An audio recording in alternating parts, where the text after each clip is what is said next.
Dreams didn't make us kings. Dragons did. Targaryens are ruling Westeros from centuries, the strongest house in Westeros and the rulers of Dragonstone. But who were the Targaryens before Aegon's conquest, and where did they came from? And how did Targaryens become this much powerful in Westeros, even though they had just few thousands of troops? Well, it all starts hundreds of years before the Game of Thrones timeline, and even before the timeline of House of Dragons and Aegon's conquest. So, thousands of years before the Game of Thrones storyline, Targaryen civilization settled themselves near the volcanoes known as the 14 Flames of Valyria. At the time of rulers of Valyria were known as the Old Geese, an empire built on slavery, until Targaryen discovered Valyrian steel and dragons.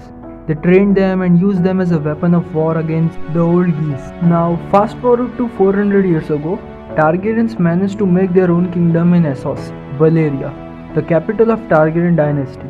But Aenna Targaryen is the only lord who left the Valyria as soon as possible because, as per the book, his daughter Dany saw a dream that predicted the destruction of Valyria. After few years of that, a tragedy happens. All the 14 volcanoes of Valyria erupted at once, and just like that, in just few days, all the Targaryens, dragons, kings, castles, legacy vanished in the ocean. This chapter was known as the Doom of Valyria, except Aenna Targaryen and his families with fire dragon and few thousands of troops. When they cross the narrow sea, they see a island with the black rocks. Targaryen decides to settle there and made their new castle. From then, that castle known as the Dragonstone. And that's how Targaryens move from Essos continent and enter in the Westeros. After 5 generations of Aenna Targaryen, Aegon Targaryen was born. And when he became a king of Dragonstone, he thought of emerging whole Westeros as a one country. But we all know that it was not an easy task. The Westeros were known for 7 kingdoms at that time. The king in the north is Torrhen Stark, the oldest and largest kingdom. The king of Lannisters is Loren Lannister, the strongest and the richest kingdom, thanks to their gold mining. The king of Vale is Ronel Arryn, the safest kingdom thanks to their impossibility to cross a mountain. The king of Highgardener is Meryn Gardener, the second wealthiest kingdom, thanks to their crops. The queen of House Martell was Maria Martell, the kingdom held with the Dornish desert. The king of House Baratheon is Argilac Dorandon, known as Stormland. The king of Iron and Rivers is Harrenhal, this kingdom known for its large navy. Well, despite of these big 7 kingdoms, there are also strong houses aligned with them like House Bolton, Ironborns, Bear Island, Tullys, and many more. This chapter known as the Conquest of Aegon Targaryen.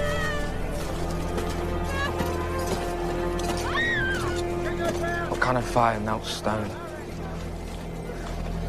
Dragonfire. There's dragons here. No, all the dragons are dead. What's that smell? Dead people. Move! From burning whole Harrenhal castle to how Aegon defeated all 7 kingdoms with great royal families, ruling the Westeros to become the king of 7 kingdoms. But it's a bit hard to control a huge empire and stay united without any arise of internal conflict, and that is exactly what happens. History does not remember blood.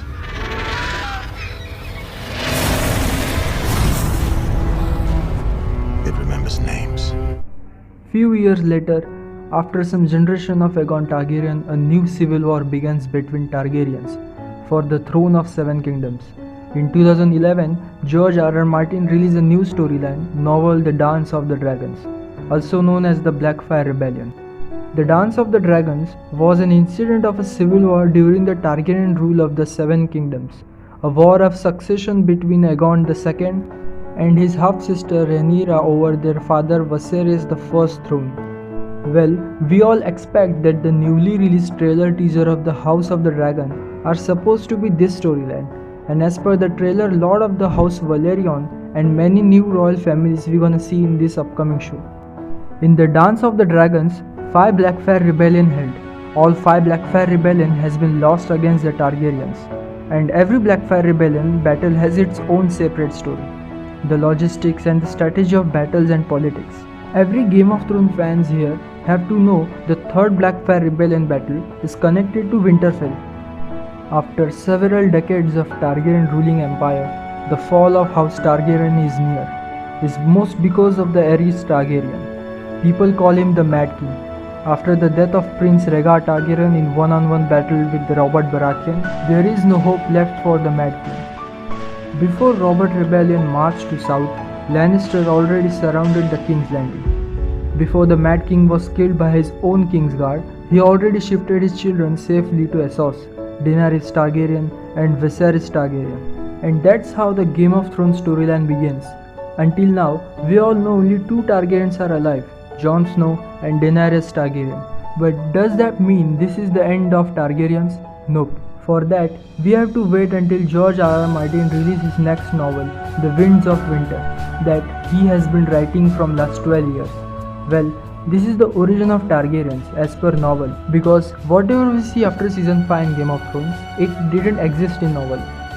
So this is the end of the video. Hope you guys enjoyed. If you want more of these topics like the explanation of Lord of the Rings, Harry Potter, The Witcher or anything, just comment down below. And thanks for watching the video.